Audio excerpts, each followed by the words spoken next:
दोस्तों पेंगुइन नाम का एक शो HBO ओरिजिनल जियो सिनेमा पर स्ट्रीम हो रही है और इसके सारे एपिसोड्स आ चुके हैं। बस एक एपिसोड आना बाकी है जो कि फिनाले का है, जो कि आने वाला है। और मैं आपको बता दूं कि ये शो वाकई में इस साल की सबसे बेहतरीन शो है। जी हाँ, मैं मजाक नहीं कर रहा हूँ, ये इस साल की सबसे बेहतरीन शो है और आपको ज़रूर देखनी चाहिए। इसके सारे एपिसोड्स हिंदी में अवेलेबल हैं जियो सिनेमा पर और आप इसे स्ट्रीम कर सकते हैं सिर्फ 29 रुपये महीने में।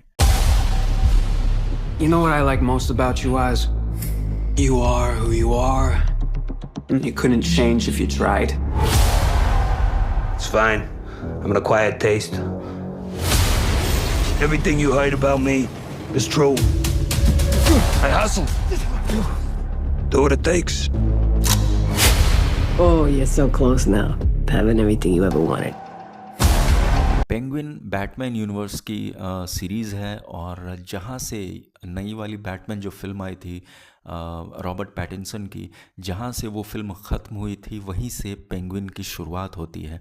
पेंगुइन नाम का कैरेक्टर आपने बैटमैन फिल्मों में ज़रूर देखा होगा, ख़ासकर नई वाली बैटमैन फिल्म में ज़रूर देखा होगा। कॉलिन फैरल ने वो रोल प्ले किया है और जिस तरह से प्रोस्थेटिक्स के द्वारा या मेकअप करके उनको पेंगुइन बनाया गया है, वो वाकई में आप यकीन नहीं करेंगे कि ये वही कॉलिन फैरल हैं।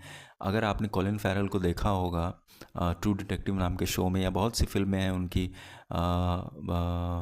कोलैटरल फिल्म है उनकी, कोलैटरल नहीं, एक फिल्म है उनकी जो टॉम क्रूज़ के साथ उन्होंने की थी जिसका नाम था माइनॉरिटी रिपोर्ट। माइनॉरिटी रिपोर्ट में आपने देखा होगा कॉलिन फैरल को, या टोटल रिकॉल में देखा होगा आपने कॉलिन फैरल को। आप बिल्कुल यकीन नहीं करेंगे कि ये वही कॉलिन फैरल है, कि मेकअप और प्रोस्थेटिक्स इतना आगे निकल चुका है फिल्म इंडस्ट्री में या फिर एंटरटेनमेंट इंडस्ट्री में। ये वाकई में बहुत ही ज़्यादा तारीफ़ करने वाली बात है। ये बात करते हैं पेंगुइन नाम के इस शो की। पेंगुइन वाकई में 2024 की सबसे बेस्ट शो है, मैं मजाक नहीं कर रहा हूँ, बिल्कुल सच कह रहा हूँ। लोग कहते हैं कि हाउस ऑफ द ड्रैगन और जो कुछ जो शोज़ आए थे बीच में वो इस साल की बेस्ट शो है। जी नहीं दोस्तों, पेंगुइन एक मीडियोकर बजट की शो होने के साथ ही सबको पछाड़ दिया है, चाहे वो the Lord of the rings हो, चाहे वो हाउस ऑफ द ड्रैगन हो, चाहे कोई भी शो हो 2024 की। पेंगुइन सबसे बेस्ट शो है, ये आपको ज़रूर देखनी चाहिए। आइए आते हैं पेंगुइन की कहानी पर। पेंगुइन की कहानी है ऑसवर्ल्ड कॉब की, यानी कि ऑज की। ऑज पेंगुइन का असली नाम है, पेंगुइन तो पेट नेम है जो उसे उसके चाहने वाले या उसे नफ़रत करने वाले उसे बुलाते हैं। गॉथम का शहर है जहां बैटमैन भी रहता है, यानी कि ब्रूस वेन। लेकिन इस शो में आपको बैटमैन देखने को नहीं मिलेगा क्योंकि ये पूरी तरह से पेंगुइन की कहानी है, ऑसवर्ल्ड कॉब की कहानी है। और ऑसवर्ल्ड कॉब यानी कि ऑज जिस तरह से पावर के लिए हंग्री है, जिस तरह से चाहता है कि ये पूरा शहर उसे जाने, ये पूरा शहर उसके कदमों के नीचे हो और वो यहाँ का बेताज बादशाह बने, वो जो उसकी भूख है वो आपको इस शो में देखने को मिलेगी। और जिस तरह से वो चालाकियाँ करता है, जिस तरह से वो दिमागी खेल खेलता है, दूसरे को धोखा देता है और उस पावर को पाने के लिए वो किसी भी हद तक जाना चाहता है, वो इस शो में बहुत ही बखूबी से दिखाया गया है। So much was taken from me. So I'm gonna take from them now. And together. Force everyone to their knees. There's a storm coming. Start a whole new empire.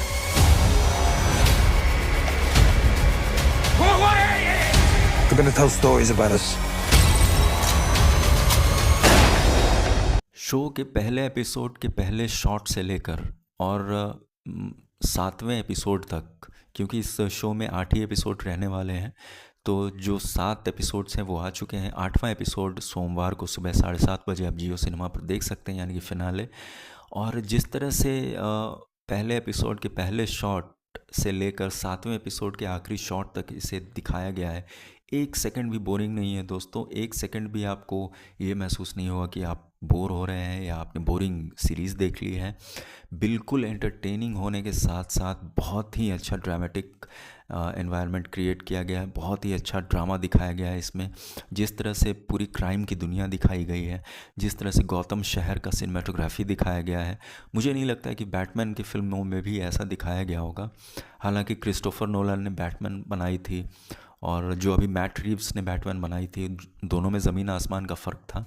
लेकिन जो मैट रीव्स ने जो बनाई है Batman series, और ये penguin series भी Matt Reeves ने ही बनाई है।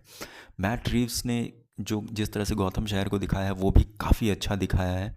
और जब आप इस शो को देखेंगे आप सच में बहुत इन्जॉय करने वाले हैं, ख़ासकर कॉब को, यानी कि कॉलिन फैरल को, जो उसका कैरेक्टर है, किस तरह से वो क्राइम लॉर्ड बनना चाहता है, किस तरह से वो पावर के लिए हंग्री है, और किस तरह से कितने खून, कितने लाशों के ढेर पर वो खड़ा है, और फिर भी उसे ये भी डर नहीं सताता है कि वो मारा जाएगा। हालांकि वो मारा जाता, लेकिन वो हर बार मरते मरते बचता है, और हर बार अपना दिमाग लगा कर बचता है, और हर बार दूसरे को धोखा देकर बचता है। वो किसी भी हद तक जा सकता है दोस्तों, वो किसी भी हद तक जा सकता है क्राइम लॉर्ड बनने के लिए, गौथम शहर का सरताज बनने के लिए। और जिस तरह से फिल्म में भी दिखाया गया था हमें बैटमैन में, जिस तरह से फैल्कॉन और मेलोनी फैमिलीज़ की दुश्मनी दिखाई गई है, उसका भी ऑसवाल्ड कॉब यानी कि पेंगुइन फ़ायदा उठाता है। और कॉलिन फैरल का जो कैरेक्टर है उसका तो कोई जवाब ही नहीं है, बहुत ही ज़्यादा अच्छा कैरेक्टर है। मैं आपको बता दूं कि पेंगुइन को मिले हैं IMDb पर 10 में से 8.8, यानी कि समझ लीजिए कि 9 मुझे लगता है किसी सीरीज़ को अगर मिला है तो वो है Breaking Bad, Game of Thrones, The Wire और सोप्रानोस। इन चारों शोज़ को ही, टीवी सीरीज़ को ही 9 या उससे ज़्यादा रेटिंग मिली है, और पेंगुइन 8.8 तक पहुंच गया है। तो ये सोचने वाली बात है कि सच में ये साल 2024 का सबसे अच्छा शो है। इसमें तो अब रेटिंग भी कह रहे हैं। तो अगर आपने नहीं देखा ये पेंगुइन शो तो ज़रूर देखिए, क्योंकि हिंदी में अवेलेबल है HBO का शो, और बहुत ही ज़्यादा आप इंटरटेन होने वाले हैं, बहुत ही ज़्यादा आपको मज़ा आने वाला है, और बहुत ही ज़्यादा इंगेजिंग शो है ये। आप 1 मिनट भी मिस ना करें इसका, अभी जाएं और जियो सिनेमा पर देखें द पेंगुइन। ये मेरा रिव्यू था द पेंगुइन के लिए। अगले रिव्यू तक के लिए गुड बाय। और मेरे चैनल को अगर आप अभी तक आपने सब्सक्राइब नहीं किया है तो सब्सक्राइब करें, और जो बेल आइकन है उसको ज़रूर प्रेस करें। Thank you. I'm gonna be the new kingpin of Gotham.